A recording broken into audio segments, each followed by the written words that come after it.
All right, welcome back, everyone. It's such a blessing to see all of you here. Can you guess what tonight's topic is? Anybody? Rest.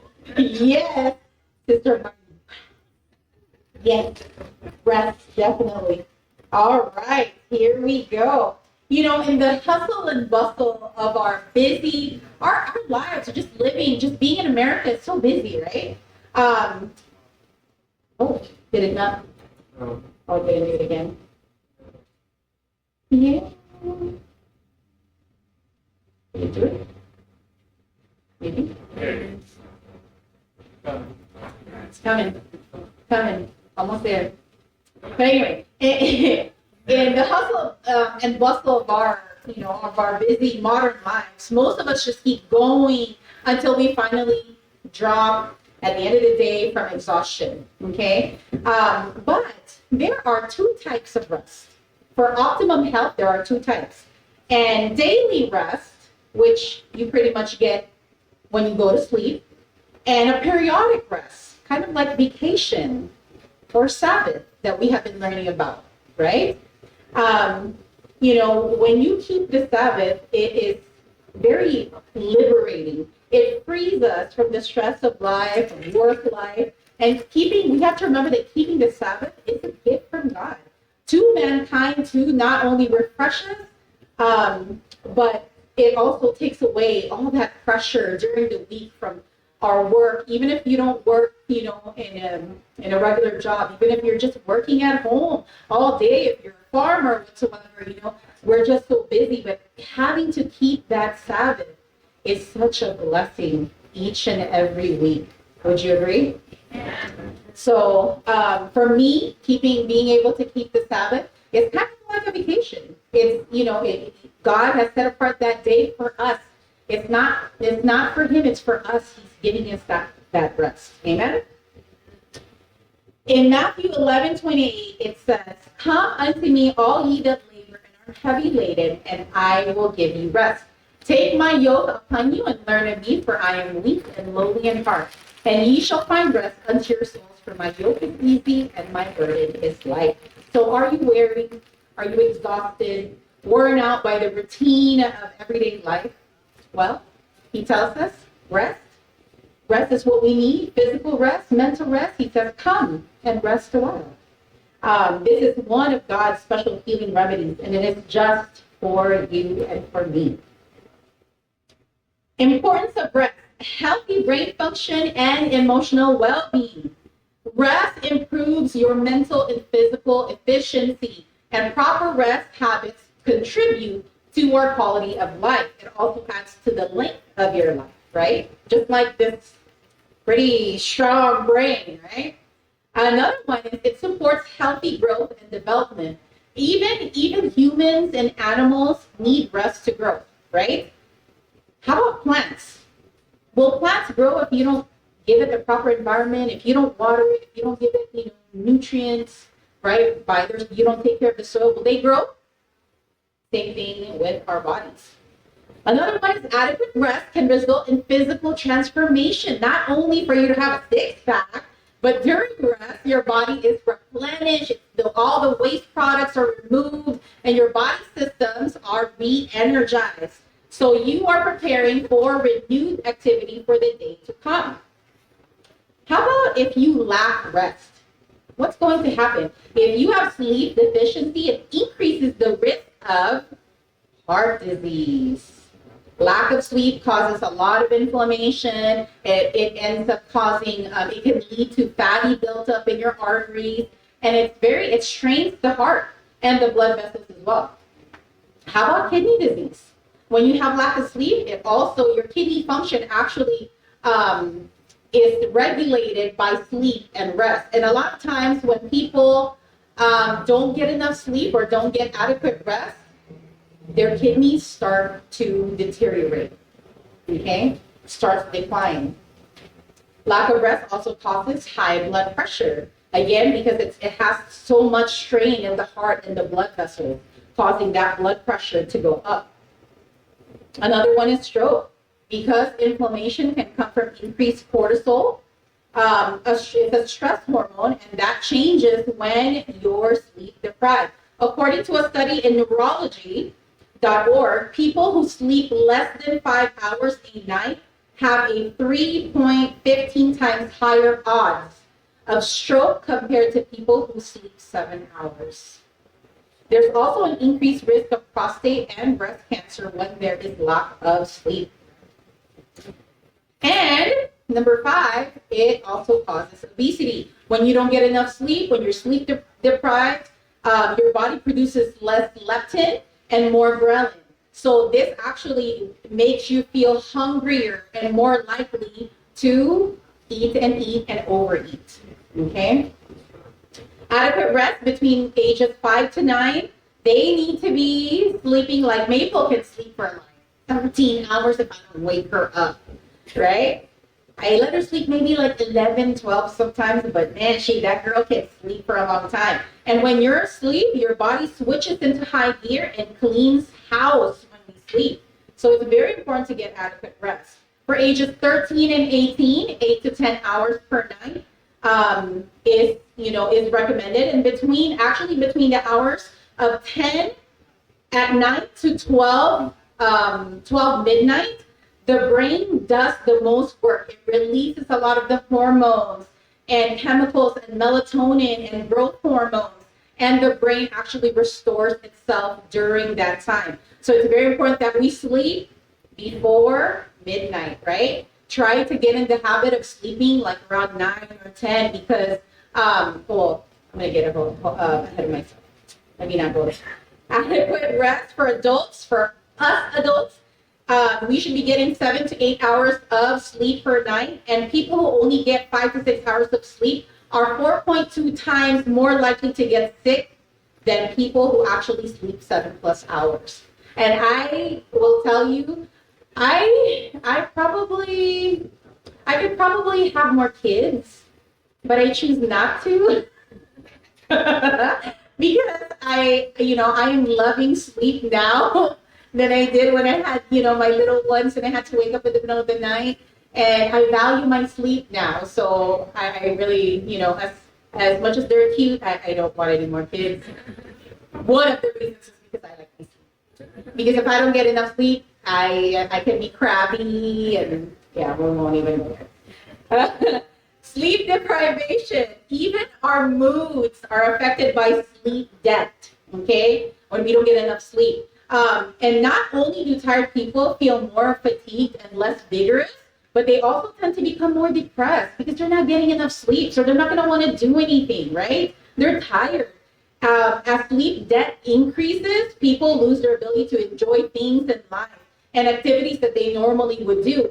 And when that happens, they become more irritable, more angry, kind of like this picture. They're kind of like yelling at each other, right? Or angry at each other. So it impairs judgment, causing values and priorities to change. So it affects our mood. And sleep deprivation, produces a general slowing of most mental processes, and continual loss of sleep can result in exhaustion, depression, delusions, paranoia, hallucinations. We've seen many people who wouldn't sleep for days and days, and it would literally drive them insane, where they don't know who they are, and their cognitive function declines as well, and they become combative and all those other things because of the lack of sleep. And do not think of your problems at bedtime. When we're going to sleep, it's like sometimes we tend to tomorrow I have to do this and that. It's like we need to get in the habit of not doing that. We need to actually, instead of counting sheep and counting stress, we should be counting our blessings. Amen? And filling our minds with gratitude and thanksgiving because we have breath in our lungs. So we're going to sleep. We have a bed to sleep on. There's a lot to be thankful for. Amen? Amen. Sleep deprivation, losing as little as 3 hours of sleep in a single night can cut the effectiveness of your immune system by half. And evidence continues to accumulate that relatively small amounts of sleep Sleep loss weakens the immune system. And, when our immune system is down, we succumb to all kinds of viruses and infections and diseases. Sleep deprivation also causes a decrease in insulin sensitivity. 30 minutes a day of sleep debt can have significant effects on obesity by 17% and insulin resistance by 39%. That's huge. Sleep deprivation also slows reaction time. This can interfere with work, school, and driving. And insufficient sleep will cause you to feel drowsy and have poor concentration, especially if you're in school, or even at work. You're at work, you're supposed to be at work, you're supposed to be energized doing, the work that you need to do. And instead, you're slouched and you can't function because of this lack of sleep. And studies have shown that sleep loss affects learning and memory. An estimated 30% of fatal car accidents caused by sleep deprivation. So if you're sleepy, if you're driving, you have a long ways to go, you either put some cayenne pepper in your water to keep you awake, let the spiciness wake you up, or you pull over and you take that note. Okay? For those of you who don't want to drink the cayenne pepper. All right. Divesting all your work on a regular basis reduces inflammation and the risk of heart disease. People who don't sleep enough are at a higher risk for cardiovascular disease.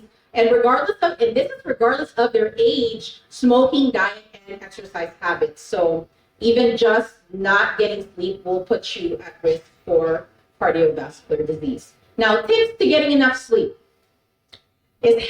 one of them is having a healthy sleep routine, going to bed and waking up at a certain time. And this, when we're talking about regularity and having that sleep routine, even on the weekend, some people, all throughout the week, because they have work, I gotta sleep at a certain time and wake up at a certain time. And then the weekends, we're like, I'll wake up whenever, or, we can't do that. Our bodies thrive, in a routine. Okay. And so we need to keep, the same schedule even on the weekends. And 2 hours of good sleep before 12 o'clock is actually worth 4 hours. Okay. So optimal bedtime is at 9 p.m. And remember that saying or that slogan, early to bed, early to rise, makes a person, anybody know? Healthy and wise. That's right. All right. And use the hour before bedtime for quiet time. Not watching TV, not on our iPads, not on our phones, watching YouTube shorts or, whatever it may be, right? Let's use that hour before bedtime to actually just lay there and start falling asleep.